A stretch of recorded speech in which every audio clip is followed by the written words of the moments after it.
नमस्कार कुंभ राशि वालों। अगर आप कुंभ राशि से हैं तो आज का ये वीडियो आपके लिए बहुत खास होने वाला है, क्योंकि 18 अगस्त को देवगुरु बृहस्पति बुध के अश्लेषा नक्षत्र में प्रवेश करने जा रहे हैं। और इस गोचर को अगर सिर्फ गुरु की राशि स्थिति देखकर समझेंगे तो इसकी आधी कहानी ही समझ पाएंगे। असल बात यहाँ से शुरू होती है कि कोई भी ग्रह जब किसी नक्षत्र में जाता है तो उसके परिणामों को समझने के लिए हमें उस नक्षत्र के स्वामी को भी देखना पड़ता है। और यहाँ गुरु जिस नक्षत्र में प्रवेश कर रहे हैं उसके स्वामी है बुध। इसीलिए आज हम सिर्फ यहाँ ये नहीं देखेंगे कि गुरु कहाँ बैठे हैं, हम ये भी समझेंगे कि गुरु किस नक्षत्र में जा रहे हैं, उस नक्षत्र का स्वामी कौन है, वो कुंभ राशि के किन भावों को एक्टिवेट कर रहा है और गुरु की दृष्टि किन किन क्षेत्रों पर पड़ रही है। और इन सभी चीजों को जोड़ने के बाद एक बहुत ही इंटरेस्टिंग बात सामने आती है। कुंभ राशि वालों के लिए अचानक धन लाभ, नौकरी में राहत, करियर में सुधार और रुके हुए कामों में मूवमेंट के संकेत बन सकते हैं। तो आज मैं आपको इस पूरे गोचर का बिल्कुल आसान भाषा में स्टेप बाय स्टेप समझाने वाली हूँ।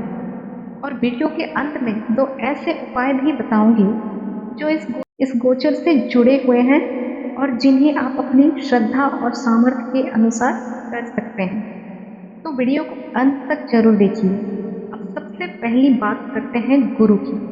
देवगुरु बृहस्पति ज्ञान, विस्तार, मार्गदर्शन और शुभता के कारक माने जाते हैं। और जब यही गुरु अश्लेषा नक्षत्र में प्रवेश करते हैं तो हमें अश्लेषा के स्वामी बुध और इसके नाग तत्व को भी समझना पड़ता है।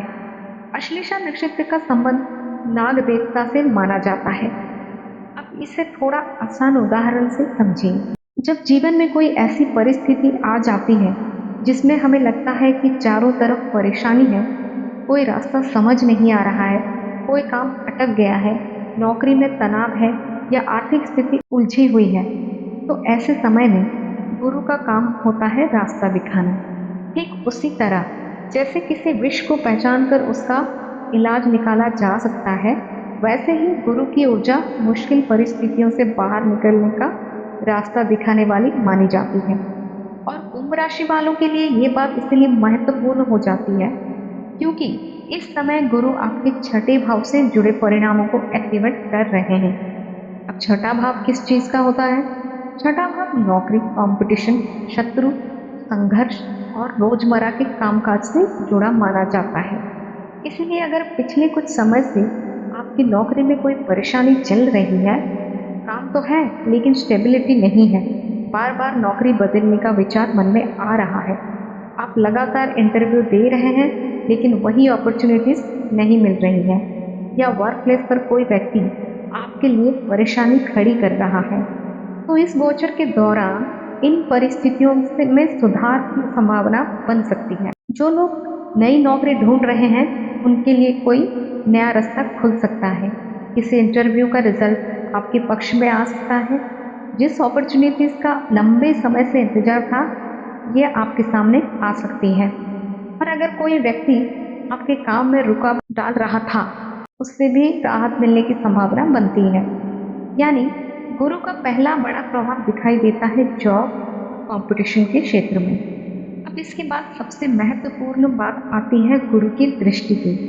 गुरु की दृष्टि आपके दसम भाव यानी कर्म और करियर के भाव पर पड़ रही है। और दसम भाव किसी भी व्यक्ति के करियर के लिए बहुत महत्वपूर्ण माना जाता है। इसीलिए अगर आप नौकरी कर रहे हैं, बिजनेस कर रहे हैं, कोई प्रोफेशन कर रहे हैं या अपना कोई काम चला रहे हैं, तो ये समय करियर के लिए महत्वपूर्ण हो सकता है। आपके काम में ग्रोथ आ सकती है, आपकी रिस्पॉन्सिबिलिटी बढ़ सकती है, आपको कोई नया रोल या नया प्रोजेक्ट मिल सकता है। बिजनेस करने वालों के लिए काम बढ़ाने के नए रास्ते खुल सकते हैं। और जो लोग लंबे समय से अपने करियर में रिकॉग्निशन का इंतजार कर रहे थे, उन्हें भी अपनी मेहनत का बेहतर रिजल्ट मिलने की संभावना बन सकती है। यानी एक तरफ गुरु छठे भाव से जुड़े जॉब और कंपटीशन के क्षेत्र को एक्टिवेट कर रहे हैं और दूसरी तरफ उनकी दृष्टि करियर के दसम भाव पर जा रही है। इसीलिए जॉब और करियर दोनों को एक साथ जोड़कर देखना बहुत जरूरी है। अब गुरु की एक और महत्वपूर्ण दृष्टि पड़ती है आपके 12वें भाव पर। 12वां भाव विदेश, दूर स्थान और खर्चों से जुड़ा माना जाता है। इसलिए जिन लोगों का काम विदेश से जुड़ा हुआ है, जो विदेश जाने की प्लानिंग कर रहे हैं, फॉरेन कंपनी से जुड़े हैं, इंपोर्ट एक्सपोर्ट का काम करते हैं या विदेश से जुड़े किसी काम के रिजल्ट का इंतजार कर रहे हैं, उनके लिए भी मूवमेंट के संकेत बन सकते हैं। लेकिन यहाँ एक बात बहुत ध्यान देने वाली है, 12वां भाव खर्च का भी होता है। इसलिए इस समय आपको अपनी स्पेंडिंग पर कंट्रोल रखना होगा। आप कितना भी कमा रहे हो, अगर पैसा टिक नहीं रहा है तो केवल इनकम बढ़ने से फायदा नहीं होगा। इसलिए इस गोचर में एक बात बहुत जरूरी है, कमाई के साथ धन संचय। जो खर्च जरूरी है उस पर जरूर खर्च कीजिए, लेकिन अननेसेसरी शॉपिंग, दिखावे या बिना सोचे समझे खर्च करने से बचिए, क्योंकि अगर इस समय आप सेविंग करना शुरू करते हैं तो आने वाले समय में यही सेविंग आपके लिए बहुत उपयोगी साबित हो सकती है। अब यहाँ से एक और बहुत इम्पोर्टेंट बात आती है, गुरु का संबंध शनि से भी बन रहा है। कुंभ राशि के लिए शनि का महत्व आप सभी जानते हैं। शनि मेहनत, डिले, डिसिप्लिन और कर्म से जुड़े परिणाम देते हैं। और जब गुरु की शुभ दृष्टि शनि से जुड़े क्षेत्र को प्रभावित करती है तो लंबे समय से चल रही देरी को कम करने की संभावना बनती है। अगर आपको ऐसा लग रहा था कि मैं मेहनत तो बहुत कर रहा हूँ लेकिन पैसा नहीं बढ़ रहा, काम कर रहा हूँ लेकिन रिजल्ट बहुत देर से मिल रहा है, फाइनेंशियल टारगेट पूरा नहीं हो रहा है, तो इस समय चीज़ों में धीरे धीरे मूवमेंट आ सकती है। यानी जहाँ शनि डिले दे रहे हैं वहाँ गुरु का ज्ञान और गाइडेंस उस स्थिति को संभालने का रास्ता दिखा सकता है। अब बात करते हैं दूसरे भाव की। दूसरा भाव धन, परिवार और वाणी से जुड़ा माना जाता है। गुरु की इन्फ्लुएंस यहाँ धन मामले में भी महत्वपूर्ण हो सकती है। अगर आर्थिक स्थिति को लेकर लंबे समय से प्रेशर था तो धीरे धीरे फाइनेंशियल सिचुएशन इंप्रूव करने के अवसर मिल सकते हैं। और सिर्फ पैसा ही नहीं, आपकी स्पीच और कम्युनिकेशन भी महत्वपूर्ण होगी। कई बार हमारे पास नॉलेज बहुत होती है लेकिन हम उसे सामने वाले तक सही तरीके से पहुंचा नहीं पाते। ऐसे में बुध और गुरु का कनेक्शन आपकी कम्युनिकेशन और डिसीजन मेकिंग को बेहतर दिशा देने में मदद कर सकता है। अब बात है उस पॉइंट पर जिसकी वजह से मैंने इस पूरे गोचर को अचानक धन लाभ से जोड़कर समझाया, वह है अष्टम भाव। अश्लेषा नक्षत्र के स्वामी बुध हैं और बुध का संबंध कुंभ लग्न के लिए पंचम और अष्टम भाव से बनता है। अष्टम भाव ज्योतिष में अचानक होने वाले परिवर्तन, हिडन मैटर्स और अचानक मिलने वाले लाभ जैसी परिस्थितियों से जोड़ा जाता है। और अश्लेषा नक्षत्र का संबंध नाग तत्व से भी माना जाता है। हमारे धार्मिक और पौराणिक प्रतीकों में नाग देवता को कई जगह छिपे हुए खजाने की रक्षा करने वाले रूप में भी देखा जाता है। इसी सिंबलिज्म को अगर इस गोचर के साथ जोड़कर देखें तो यहाँ एक बहुत इंटरेस्टिंग पॉसिबिलिटीज बनती है। कुंभ राशि वालों को अचानक धन से जुड़ी कोई अपॉर्चुनिटी मिल सकती है। अटका हुआ पैसा वापस आ सकता है, किसी पुराने इन्वेस्टमेंट से लाभ मिल सकता है, कोई अनएक्सपेक्टेड फाइनेंशियल अपॉर्चुनिटी सामने आ सकती है, किसी ऐसी जगह से पैसा आ सकता है जिसकी आपने उम्मीद नहीं की थी, या फिर कोई ऐसा फाइनेंशियल मैटर सामने आ सकता है जो आपकी आर्थिक स्थिति को बदलने में मदद करे। लेकिन ध्यान रखिए, इससे मैं पक्की भविष्यवाणी नहीं कह रही हूँ। यह एक ज्योतिषीय संभावना है और इसका वास्तविक परिणाम आपकी व्यक्तिगत कुंडली, दशा और अन्य ग्रहों स्थितियों पर भी निर्भर करता है। अब बात करते हैं पंचम भाव की। पंचम भाव बुद्धि, शिक्षा, क्रिएटिविटी, डिसीजन मेकिंग और संतान से जुड़ा माना जाता है। और यहाँ बुद्ध का कनेक्शन बहुत महत्वपूर्ण हो जाता है। बुद्ध बुद्धि और कम्युनिकेशन का कारक माना जाता है, जबकि गुरु ज्ञान का। इसलिए गुरु और बुद्ध का ये कनेक्शन आपके ज्ञान और बुद्धि के बीच बैलेंस बनाने में मदद कर सकता है। अगर पिछले समय से आपका माइंड कंफ्यूज था, किसी डिसीजन को लेकर समझ नहीं आ रही थी, किस डायरेक्शन में जाना है वह तय नहीं कर पा रहे थे, तो ये समय आपको चीज़ों को देखने का एक नया तरीका मिल सकता है। आप किसी पुराने प्रॉब्लम का नया सोल्यूशन निकाल सकते हैं। आप आपकी डिसीजन मेकिंग बेहतर हो सकती है।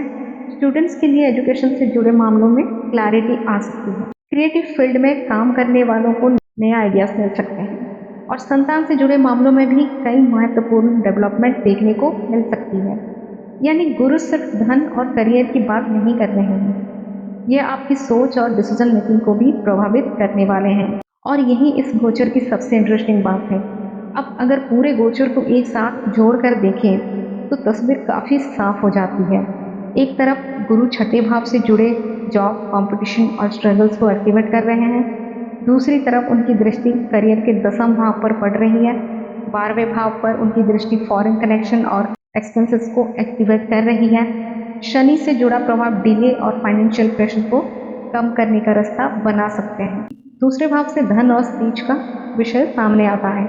पंचम भाव से इंटेलिजेंस, एजुकेशन और डिसीजन मेकिंग का विषय आता है। और अष्टम भाव सबसे खास तौर पर सडन चेंजेस और अनएक्सपेक्टेड फाइनेंशियल गेन की संभावना की तरफ संकेत करता है। इसीलिए कुंभ राशि वालों के लिए ये गोचर केवल एक सामान्य ट्रांजिट की तरह नहीं है। यहाँ कई अलग अलग थीम्स एक साथ जुड़ रही हैं। और अब आते हैं दो आसान उपायों पर। पहला उपाय बुध और गुरु के कॉम्बिनेशन से जुड़ा हुआ है। बुध को हरे रंग और गुरु को पीले रंग से जोड़ा जाता है। इसलिए बुधवार के दिन आप दुर्बा लेकर भगवान गणेश जी को अर्पित कर सकते हैं। आप चाहें तो दुर्बा पर हल्दी का हल्का सा लेप लगाकर भी भगवान गणेश जी को अर्पित कर सकते हैं। और भगवान गणपति से प्रार्थना कीजिए, हे गणपति जी, मेरी बुद्धि को सही दिशा दें और मेरे रुके हुए कार्यों को पूर्ण होने का मार्ग दें। दूसरा उपाय अश्लेषा और नाग तत्व से जुड़ा हुआ है। अपनी सामर्थ्य के अनुसार नाग देवता की प्रतिमा बनवाकर या खरीदकर सोमवार के दिन शिव मंदिर में श्रद्धा से अर्पित कर सकते हैं और भगवान शिव का अभिषेक करते हुए प्रार्थना करें कि जीवन की सभी नकारात्मक परिस्थितियां दूर हों और उन्नति के रास्ते मिलें। उपाय में सबसे महत्वपूर्ण चीज उसकी कीमत नहीं है, आपकी श्रद्धा और आपकी भावना सबसे ज्यादा महत्वपूर्ण है। तो कुंभ राशि वालों 18 अगस्त से शुरू होने वाले इस गुरु के अश्लेषा नक्षत्र गोचर में आपको खास तौर पर अपने job, career, financial planning, saving और अचानक मिलने वाले अपॉर्चुनिटीज पर ध्यान देना चाहिए। हो सकता है जिस चीज़ का इंतजार आप काफ़ी समय से कर रहे थे उसके लिए कोई नया रास्ता आपके सामने खुल जाए। और अगर आपको ये पूरा ग्रह गोचर समझाने का तरीका पसंद आया हो तो वीडियो को लाइक जरूर कीजिए, कमेंट में लिखिए ओम नमः शिवाय। और अगर आप कुंभ राशि के ऐसे ही ग्रह गोचर को आसान भाषा में समझना चाहते हैं तो चैनल को सब्सक्राइब जरूर कर लीजिए। आप सभी का आने वाला समय शुभ हो, मंगलमय हो। मिलती हूँ मैं अगले वीडियो में। के लिए हर हर महादेव।